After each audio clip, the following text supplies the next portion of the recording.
Du parti En Commun, élu du Maine-et-Loire, vous êtes apparenté au groupe Renaissance à l'Assemblée nationale, vous souhaitez le rester ? Oui, effectivement, on est toujours dans cette logique, à la fois d'exigence, bien entendu, puisque notre vote d'hier l'a rappelé. On n'est pas toujours aligné, hein. On a une exigence sur les questions sociales, sur les questions écologiques en particulier, les questions démocratiques, mais nous sommes dans cette majorité. Parce que vous avez voté contre ce texte, est-ce que vous considérez, comme Marine Le Pen, que c'est une victoire idéologique du Rassemblement national ? Alors le texte du Sénat, je l'avais dit, le texte initial du Sénat reprenait beaucoup de mesures portées par l'extrême droite depuis toujours, depuis fort longtemps. Et c'est vrai que devoir partir de ce texte-là pour examiner la loi ici à l'Assemblée nationale, puis ensuite en commission mixte paritaire, c'est quand même un supplice pour moi, hein, puisque les mesures nombreuses qui concernent la réduction du regroupement familial, de la réunification familiale, la question des prestations sociales des étrangers réguliers, non pas des étrangers en situation irrégulière, des clandestins. Ce sont autant de mesures stigmatisantes pour les étrangers et que de la même manière que l'aide médicale d'État qui était pointée dans ce texte-là, alors qu'elle est contrôlée, évaluée très régulièrement,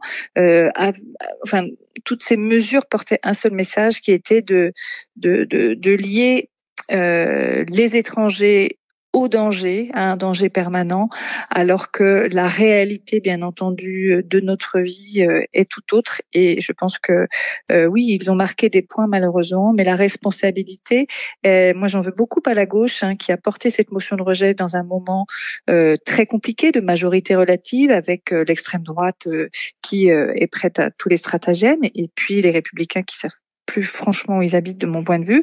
Donc je pense que beaucoup ont joué avec le feu. Moi je pense qu'on a essayé de faire au mieux dans ce contexte hors du commun. Il n'y avait pas de fatalité à envoyer ce texte en commission mixte paritaire. Il aurait pu aussi y avoir un abandon et puis retravailler sur un nouveau texte.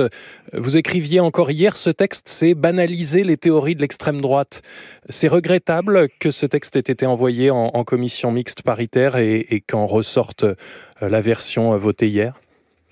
De mon point de vue, le texte du Sénat était trop loin de ce que nous sommes et de ce que je suis pour arriver à une copie finale concluante. Donc oui, je divergeais avec la stratégie choisie par la majorité, hein, qui était d'avoir un texte coûte que coûte.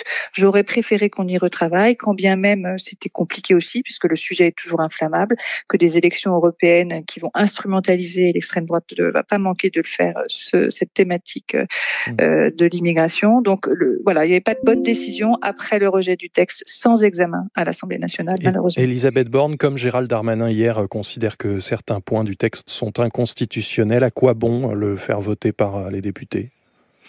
Mais effectivement, ça démontre qu'on avait un poids trop faible dans la négociation face aux Républicains, puisqu'on avait une copie blanche à opposer à un texte du Sénat extrêmement dur.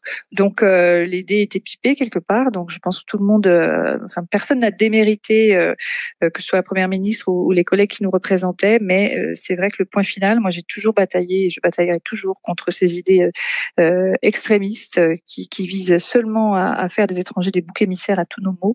Et bien entendu que je ne pouvais pas voter et je craignais la conclusion à laquelle on est arrivé malheureusement et on y est. Et la Première ministre ce matin dit aussi on a plein d'autres préoccupations pour les Français, c'est-à-dire avançons, il n'y a pas le temps pour une pause, réfléchir, réaliser ce qui vient de se passer, on peut renouer de bonnes relations après un texte aussi fondamental ?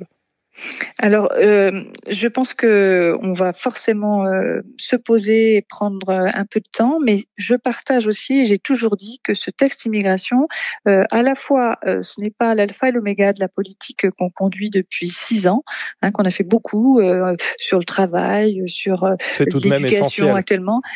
C'est essentiel dans l'actualité du moment, mais les Français, et c'est le deuxième point, les Français, moi, sur ma circonscription en Maine-et-Loire, ne me parlent pas matin, midi et soir de ce sujet. Hein, l'immigration n'est pas un sujet dans leur quotidien. L'actualité fait qu'ils s'y intéressent naturellement et qu'ils nous questionnent, mais pas dans une logique qui met autant de poids sur ce sujet. Je pense que les questions de logement, de pouvoir d'achat, on n'oublie pas, on analyse, on tire des conclusions pour essayer justement de poursuivre ce travail commun avec l'exigence, notre diversité également dans la majorité. Mais oui, l'exigence, c'est le mot qui me revient après cet épisode. Je pense que on doit avoir une colonne vertébrale très claire pour savoir où l'on va et où on emmène la France demain. Merci Stella Dupont, députée En Commun, élue du Maine-et-Loire, apparentée au groupe Renaissance à l'Assemblée nationale. On continue de parler de ce vote après le fil info.